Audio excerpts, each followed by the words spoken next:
ശക്തരിൽ നിന്ന് അടിമകളെ വിടുവിക്കുകയും സ്വേച്ഛാധിപതിയിൽ നിന്ന് ഇരയെ രക്ഷിക്കുകയും ചെയ്യും. എന്തെന്നാൽ നിന്നോട് പോരാടുന്നവരോട് ഞാൻ പോരാടുകയും നിന്റെ മക്കളെ രക്ഷിക്കുകയും ചെയ്യും. ഹായ്, എല്ലാവർക്കും സുഖമല്ലേ?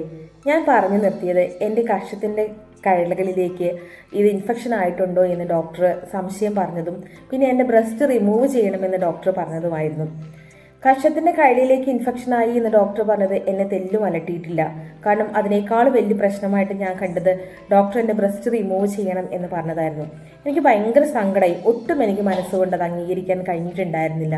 ഞാൻ ഒത്തിരി കരഞ്ഞു. എൻ്റെ ഒരു കൂട്ടുകാരി എന്നെ വിളിച്ചപ്പോൾ ഞാൻ അവളോട് പൊട്ടി കരഞ്ഞു. ഇങ്ങനെ പറഞ്ഞു, എനിക്കത് അംഗീകരിക്കാനാവില്ല എന്ന് തന്നെ പറഞ്ഞ് ഞാൻ കരഞ്ഞു.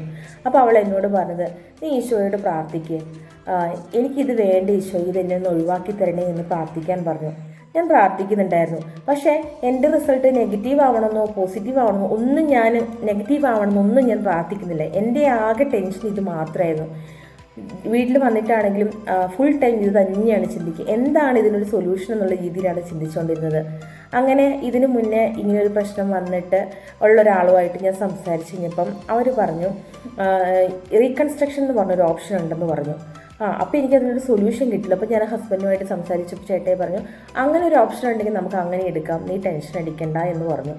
അങ്ങനെ ഞങ്ങൾ പിന്നീട് റിസൾട്ട് വാങ്ങിക്കാനായിട്ട് പിന്നീട് ഹോസ്പിറ്റലിലേക്ക് പോയി. നമ്മുടെ റിസൾട്ട് കയ്യിൽ കിട്ടി കേട്ടോ. നമുക്ക് ഓൾറെഡി വായിക്കുമ്പോൾ തന്നെ മനസ്സിലാവുമല്ലോ. റിസൾട്ടിൽ ഞാൻ നോക്കുമ്പോൾ ഒരു കുഴപ്പമില്ല, നെഗറ്റീവാണ് റിസൾട്ട്. പക്ഷെ എന്നാലൊന്നും എനിക്ക് അങ്ങ് സന്തോഷിക്കാൻ കഴിയുന്നില്ല. കാരണം ഞാൻ അതിനെക്കുറിച്ചല്ലല്ലോ ബോധേഡായിക്കൊണ്ടിരിക്കുന്നത്. ഡോക്ടറെ കൺസൾട്ട് ചെയ്യാൻ റൂമിലേക്ക് കയറി. ഞാൻ അവിടെ എപ്പോഴും മാറിയാണ് ഡോക്ടേഴ്സ് വരുന്നത്. പക്ഷേ ഡോക്ടർ 5 വരുമ്പോൾ എനിക്കൊരു പ്രത്യേക സന്തോഷം. കാരണം ചിരിച്ച മുഖത്തോടു കൂടി നമ്മളെ സ്വീകരിക്കും. നമ്മളെ കുറച്ചും കൂടെ ടെൻഷൻ അടിക്കണ്ട അങ്ങനെയൊക്കെ പറഞ്ഞിട്ടാണ്. ഡോക്ടർ ഭയങ്കര ഫ്രണ്ട്ലിയാണ്. അപ്പോൾ ഡോക്ടർ പറഞ്ഞു, ബ്ലസ്സി കുഴപ്പമൊന്നുമില്ലല്ലോ, റിസൾട്ട് നെഗറ്റീവ് ആണല്ലോ, നമുക്കൊരു കാര്യം ചെയ്യാം, നമുക്ക് സർജറി ചെയ്യാം ആദ്യം എന്ന് പറഞ്ഞു. അതിൽ എന്നോട് പറഞ്ഞു, ഡോക്ടർ പറഞ്ഞു സർജറി ചെയ്യാം, നമുക്ക് ആ മുഴ മാത്രം റിമൂവ് ചെയ്താൽ മതിയെന്ന് പറഞ്ഞു.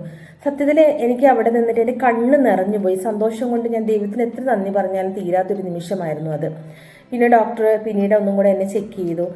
ഡോക്ടർ പറഞ്ഞു, മുഴ നമുക്കൊന്നും കൂടെ ചെക്ക് ചെയ്യാം. ഡോക്ടർ ചെക്ക് ചെയ്തപ്പോൾ മുഴയുടെ വലിപ്പമൊക്കെ ചെറുതായിട്ട് കുറഞ്ഞതായിട്ട് നമുക്ക് കാണുന്നുണ്ടല്ലോ എന്ന് പറഞ്ഞു.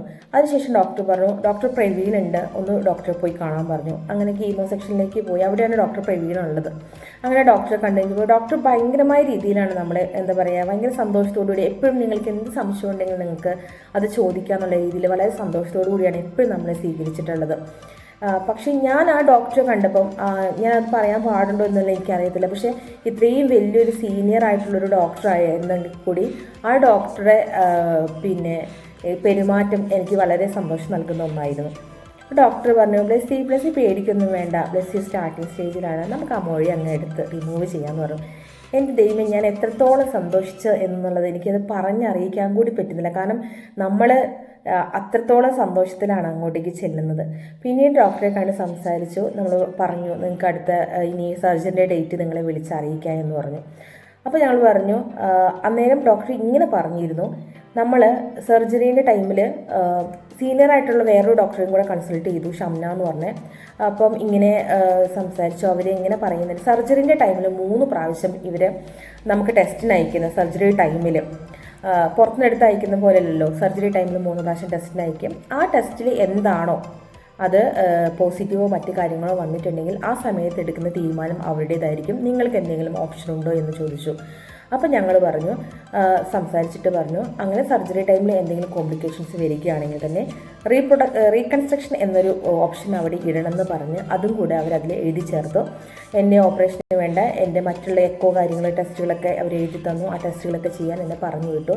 പിന്നീടുള്ള ദിവസങ്ങൾ എന്ന് പറഞ്ഞിട്ടുണ്ടെങ്കിൽ നമ്മൾ സർജറിക്ക് വേണ്ടി വെയിറ്റ് ചെയ്യുന്ന ദിവസങ്ങളായിരുന്നു. ഒരുപാട് പറഞ്ഞാൽ നിങ്ങൾക്ക് ബോറടിക്കും. അതുകൊണ്ട് ഇനി അടുത്ത ദിവസം പറയാം കേട്ടോ. അപ്പോൾ നിങ്ങൾ എന്തായാലും നിങ്ങൾ ഈ കാണുന്നവർ എൻ്റെ FB പേജ് ഒന്ന് ഫോളോ ചെയ്ത് ഹെൽപ്പ് ചെയ്യണം കേട്ടോ. കാരണം ഇതെല്ലായിടത്തേക്കും എല്ലാവരിലും എത്തണം, അതിന് വേണ്ടിയിട്ടാണ്. അപ്പോൾ നിങ്ങളത് മറന്നു പോകരുത് കേട്ടോ.